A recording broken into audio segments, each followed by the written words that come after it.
देखिए जीत का अंदाज़ा तो आप वोट के आधार पर लगा सकते हैं, लेकिन जैसे कि समाजवादी पार्टी के तहत अगर हम बात करें तो अवधेश प्रसाद ने लोकसभा विधानसभा की तरह अगर हम बात करें विधानसभा सीट जो मिल्कीपुर है वहाँ से विधायकी का चुनाव जीता था 2022 में। उसके बाद 2024 में उन्होंने फैज़ाबाद से लोकसभा का चुनाव जीता।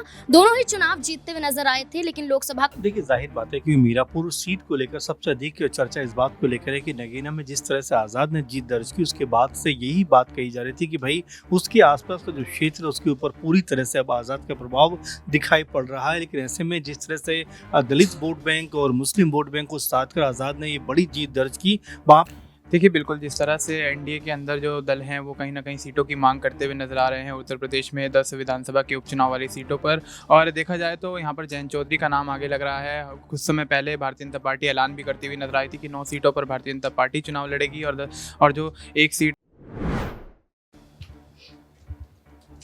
नमस्कार, मैं शालिनी और आप देख रहे हैं नेक्स्ट 9 न्यूज। स्वागत है आपका हमारे खास प्रोग्राम सियासी पंचनामा में। बात करेंगे उत्तर प्रदेश में विधानसभा की 10 सीटों पर होने वाले उपचुनाव को लेकर, क्योंकि अब इस उपचुनाव को लेकर सभी पार्टियां जोरों शोरों से तैयारियों में जुट चुकी हैं। चुनाव आयोग की ओर से तारीखों का ऐलान होना भी शुरू हो गया है।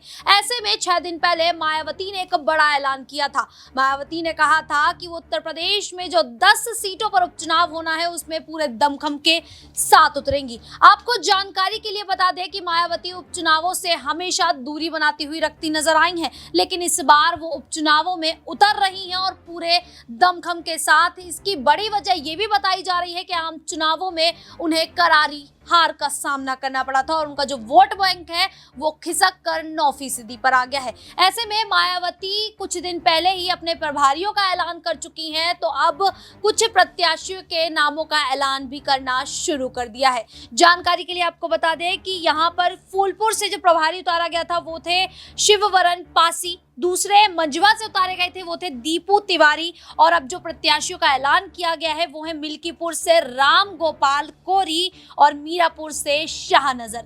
जी हाँ, शाहनजर चंद्रशेखर आजाद के काफी करीबी माने जाते हैं। उसके बावजूद अब मायावती साफ तौर पर चंद्रशेखर आजाद की जो मुश्किलें हैं उनको बढ़ाती हुई नजर आ रही हैं, क्योंकि शाहनजर को उनके करीबी को उनके ही खिलाफ उतारती हुई नजर आ रही हैं।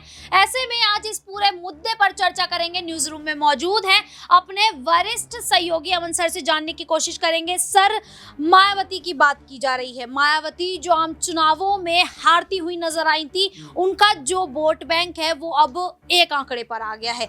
ऐसे में मायावती अपने यहाँ पर देखा जाए तो राजनीतिक जनाधार को देखते हुए उपचुनावों के मैदान में भी कूद पड़ी हैं और अब प्रत्याशियों का ऐलान करना भी शुरू कर दिया है। लेकिन अब सबसे बड़ा झटका यहाँ पर चंद्रशेखर आजाद को दिया है, क्योंकि शाहनजर चंद्रशेखर आजाद के काफी करीबी रहे हैं। उसके बाद अब शाहनजर को उनके ही खिलाफ उतारती हुई वो नजर आ रही हैं। ऐसे में चंद्रशेखर आजाद की जो मुश्किलें हैं वो किस हद तक बढ़ सकती हैं? देखिए, जाहिर बात है कि मीरापुर सीट को लेकर सबसे अधिक चर्चा इस बात को लेकर है कि नगीना में जिस तरह से आज़ाद ने जीत दर्ज की, उसके बाद से यही बात कही जा रही थी कि भाई उसके आसपास का जो क्षेत्र है उसके ऊपर पूरी तरह से अब आज़ाद का प्रभाव दिखाई पड़ रहा है। लेकिन ऐसे में जिस तरह से दलित वोट बैंक और मुस्लिम वोट बैंक को साथ कर आज़ाद ने ये बड़ी जीत दर्ज की, वहाँ पर मायावती ने सेंधमारी करते हुए शाहनजर जो उनके करीबी माने जाते हैं उनको टिकट देने का फैसला किया। अब यहाँ पर आज़ाद के सामने ये मुश्किलात होंगी कि भाई उनकी तरफ से अब कौन सा बड़ा चेहरा इस सीट के ऊपर उतरता हुआ नजर आएगा। देखिए, आज़ाद ने कहा है कि भाई 10 की 10 सीटों पर हम अपने प्रत्याशी उतारते हुए नजर आएंगे, लेकिन अगर आज़ाद की पार्टी में देखा जाए तो आज़ाद के अलावा कोई बड़ा चेहरा ऐसा नज़र नहीं आता जो कह सकते हैं कि जीत का कहीं ना कहीं दावेदारी पेश करता हुआ दिखाई पड़े। और यही हाल कमोवेश मायावती का भी नज़र आता है कि मायावती के पास में इस समय उनके अलावा कह सकते हैं कोई बड़ा लीडर ऐसा नहीं है जिनके नाम पर वोट आ सके। तो ऐसे में मायावती को भी कहीं ना कहीं अपनी पार्टी को बचाए रखने के लिए इन 10 सीटों में से 2-3 सीटों पर जीत दर्ज करना बहुत ज़रूरी है। वहीं अगर आज़ाद की बात करें तो वो जिस तरह की कह सकते हैं कि अपनी पार्टी को आगे बढ़ाने का प्रयास कर रहे हैं, जिस तरह से लगातार जो चाहे मिल्कीपुर हो या करहल हो या और तमाम सीटें वहाँ पर जाकर अभी से चुनाव प्रचार में जुट गए, तो इसका मतलब ये है कि वो भी चाहते हैं कि 2-3 विधायक उनके भी विधानसभा के अंदर मौजूद होने चाहिए। देखिए, आम चुनावों में चंद्रशेखर आजाद 2 सीटों पर अपनी पार्टी के साथ मैदान में उतरे थे। एक पर नगीना पे वो खुद थे, दूसरे पे उम्मीदवार उतारा था।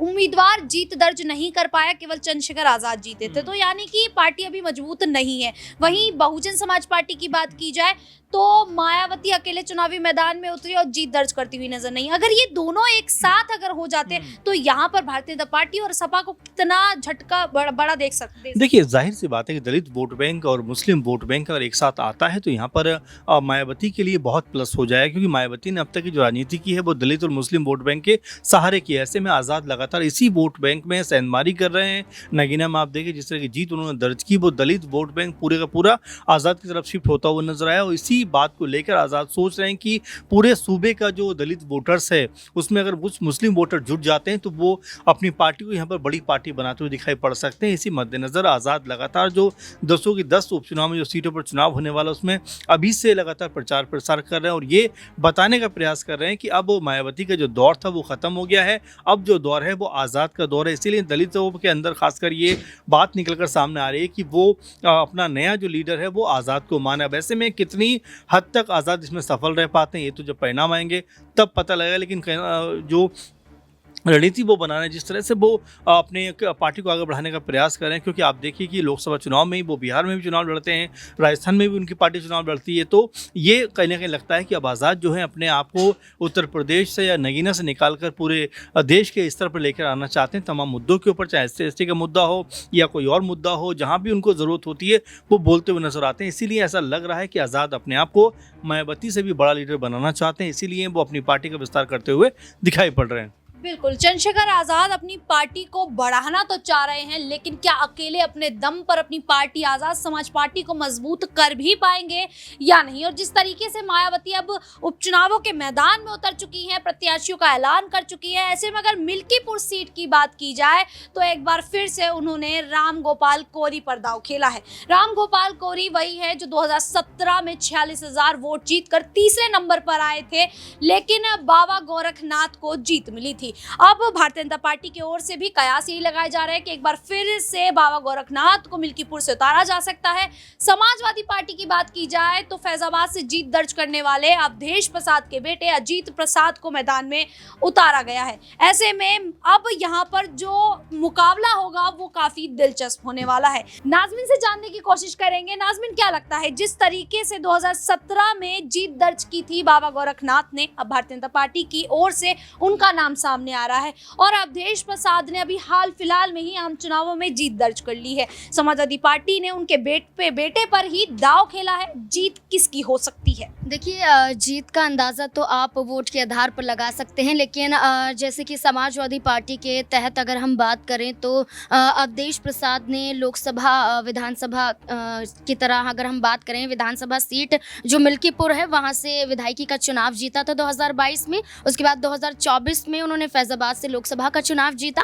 दोनों ही चुनाव जीतते हुए नजर आए थे, लेकिन लोकसभा का चुनाव जीतने के बाद अपनी विधानसभा सीट को छोड़ देते हैं। अब उनके बेटे अजीत यहाँ पर चुनाव लड़ते हुए नजर आएंगे। तो अब देखिए, अजीत प्रसाद का जिक्र कर लिया जाए तो अवधेश प्रसाद के जरिए ही अखिलेश यादव एक बड़ा दाव आजमाना चाहते हैं। एक प्रभारी के रूप में अवधेश को आगे करना, उनके ही बेटे को टिकट देना, यानी कि ये दर्शाया जा रहा है कि भारतीय जनता पार्टी ने लोकसभा चुनाव में जो दावा किया था, अयोध्या के तहत जो जीत का दावा करते हुए नजर आ रहे थे, वो दावा कहीं ना कहीं विफल साबित होता हुआ नजर आया है और इसी का फायदा समाजवादी पार्टी उठा रही है। लेकिन बसपा की तरफ से बात करें, जहां पर राम गोपाल कोरी का आप जिक्र करते हुए नजर आ रहे हैं, और बसपा की तरफ से ये भी बात करें तो हाल फिलहाल में सबसे आगे मायावती नजर आई है। जिस तरीके से उन्होंने एक एक करके प्रत्याशियों के नामों का ऐलान किया है और नामों का ऐलान करते हुए दर्शाने की कोशिश की है कि बसपा अब ना सिर्फ कुछ सीटों पर सिमट कर रहना चाहती है, बल्कि उपचुनावों में भी किस्मत आजमाती हुई नजर आई और इसके आधार पर वो दलितों का वोट बैंक भी हासिल करती हुई दिखाई दे सकती है। तमाम कोशिशें की जा रही हैं मायावती के जरिए कि जो भी उनका अस्तित्व धराशायी होता हुआ नजर आया था। चाहे पिछले विधानसभा चुनावों का जिक्र कर लें, चाहे हम लोकसभा चुनावों का जिक्र कर लें। लोकसभा चुनाव की तर्ज पर बात करें तो मायावती हर राज्य में चुनाव लड़ती हुई देखी गई थी और किस तरीके से मायावती को हार का सामना करना पड़ा था। उत्तर प्रदेश में ही अपने पार्टी के अस्तित्व को ही नहीं बचा पाई थी। तो उपचुनावों में मायावती की पूरी कोशिश है कि ऐसे चेहरों को आगे उतारा जा सके जो कड़ा मुकाबला हो सके। और वहीं भारतीय जनता पार्टी की बात करें तो भारतीय जनता पार्टी के अंदर ही एक अंतर्कलह देखने को मिल रही है। जहां नामों की चर्चा होती है तो वहीं दूसरी तरफ ये देखा जाता है कि भारतीय जनता पार्टी के बीच में नाराजगियां सीटों को लेकर भी देखी जाती हैं। जहां आरएलडी है, जहां निषाद पार्टी है, जहां सुभाषपा है, वो सीटों को लेकर अड़े हुए नजर आ रहे हैं। भारतीय जनता पार्टी कोई फैसला नहीं ले रही है। तो ऐसे में देखा जाए तो समाजवादी पार्टी जिस तरीके से लोकसभा सीट को जीतती हुई नजर आई थी, जहां तक लगता है कि उपचुनावों में भी सपा इस बार भी बाजी मारती हुई नजर आएगी। बिल्कुल, अब देखना वही होगा कि आखिरकार उपचुनावों में बाजी कौन मारता है, क्योंकि बहुजन समाज पार्टी प्रमुख मायावती भी अब ताबड़तोड़ ऐलान कर चुकी हैं और चुनावी मैदान में कूद पड़ी हैं। ऐसे में आखिरी सवाल मेरा मनीष से रहेगा। मनीष, मायावती प्रत्याशियों के नामों का ऐलान कर रही हैं। यहाँ पर अगर देखा जाए भारतीय जनता पार्टी की बात की जाए तो अंतर्कलह की स्थिति ही सही होने का यहाँ पर नाम नहीं ले रही है। अगर उनके सहयोगी दलों की बात की जाए तो सीधे तौर पर वो उनकी मुश्किलें बढ़ाते हुए नजर आ रहे हैं। ऐसे में अगर सीट बंटवारे को भी बात की जाए तो यहाँ पर यही कंफर्म नहीं हो रहा है कि आखिरकार कौन से दल को कितनी सीटें दी जा सकती हैं। तो भारतीय जनता पार्टी की जो मुश्किलें हैं वो किस हद तक अब बढ़ती हुई नजर आ रही हैं। देखिए, बिल्कुल जिस तरह से एनडीए के अंदर जो दल हैं वो कहीं ना कहीं सीटों की मांग करते हुए नज़र आ रहे हैं उत्तर प्रदेश में 10 विधानसभा के उपचुनाव वाली सीटों पर। और देखा जाए तो यहाँ पर जयंत चौधरी का नाम आगे लग रहा है। कुछ समय पहले भारतीय जनता पार्टी ऐलान भी करती हुई नजर आई थी कि 9 सीटों पर भारतीय जनता पार्टी चुनाव लड़ेगी और जो एक सीट है वो यहाँ पर जयंत चौधरी को दी जाएगी। लेकिन देखा जाए तो उसके बाद से सियासत उत्तर प्रदेश की राजनीति में तेज़ होती हुई नजर आई और एनडीए के तमाम दल, चाहे ओपी राजभर हो, अनुप्रिया पटेल हो, संजय निषाद हो, यहाँ पर कहीं ना कहीं बीजेपी के खिलाफ मोर्चा खोलते हुए नजर आ रहे हैं। और देखा जा रहा है जिस तरह से एनडीए के अंदर बगावत का यहाँ पर दौर जारी है उत्तर प्रदेश की राजनीति में, तो कहीं ना कहीं उपचुनाव जीतना भारतीय जनता पार्टी के लिए और एनडीए के जो भी सहयोगी दल हैं, यहाँ पे जयंत चौधरी जिस तरह से मैदान में उतरते हुए नजर आ रहे हैं एक सीट से, तो कहीं ना कहीं मुश्किल होता हुआ नजर आ रहा है। और ऐसे में देखा जा रहा है कि अगर यहाँ पर एनडीए के समर्थित दल ही यहाँ पर उनको यहाँ पर समर्थन नहीं करते हैं, यहाँ पर उनका सपोर्ट नहीं करते हैं, तो विधानसभा चुनाव में भी भारतीय जनता पार्टी का खेल बिगड़ता हुआ नजर आ सकता है। क्योंकि देखा जा रहा है लंबे अरसे से सीएम योगी आदित्यनाथ और यहाँ पर केशव प्रसाद मौर्य के बीच जो अंतर्कलह का माहौल चल रहा है उससे पार्टी कहीं ना कहीं असंतुष्ट है और देखा जा रहा है पार्टी का माहौल काफ़ी ज़्यादा खराब होता हुआ नजर आ रहा है। तो ऐसे में अगर पार्टी खुद को नहीं संभालती है उपचुनाव से पहले तो कहीं ना कहीं उपचुनाव में तो झटका लगेगा ही, लेकिन उसका असर कहीं ना कहीं विधानसभा चुनाव 2027 पर भी पड़ता हुआ नजर आएगा। क्योंकि अखिलेश यादव उत्तर प्रदेश में जिस तरह से 37 सीटें लोकसभा चुनाव में जीते हैं तो कहीं ना कहीं वो बड़ा दावा करते हुए नजर आ रहे हैं। क्योंकि 10 विधानसभा वाली जो उपचुनाव वाली सीटें हैं वो उसमें से 5 सीटें सपा का गढ़ है और अन्य 5 सीटों पर भी अखिलेश यादव यहाँ पर दावा ठोकते हुए नजर आ रहे हैं कि वो सीटें भी जीतने में कामयाब होंगे। अब देखना दिलचस्प होगा क्या अखिलेश यादव के दावों में यहाँ पर दम है या फिर भारतीय जनता पार्टी एक बार फिर से उपचुनाव के जरिए वापसी करती हुई उत्तर प्रदेश की राजनीति में नजर आएगी। बिल्कुल, अब देखना वही होगा कि भारतीय जनता पार्टी उपचुनावों के तहत क्या अयोध्या पर हार का बदला लेती हुई अब मिल्कीपुर पर जीत करती हुई नजर आएगी। ऐसे में मायावती की भूमिका जो है वो अब उपचुनावों में बहुत ही ज्यादा सक्रिय होती नजर आ रही है। देखना वही होगा कि आखिरकार इन सभी पार्टियों में से कौन सी पार्टी कितनी सीटें जीत कर अपने खाते में डालती है। फिलहाल अब इस पूरे मुद्दे पर आप लोगों की क्या राय है हमें कमेंट करके जरूर बताइएगा और इसी प्रकार की देश दुनिया से जुड़ी खबरों के लिए देखते रहिए नेक्स्ट 9 न्यूज।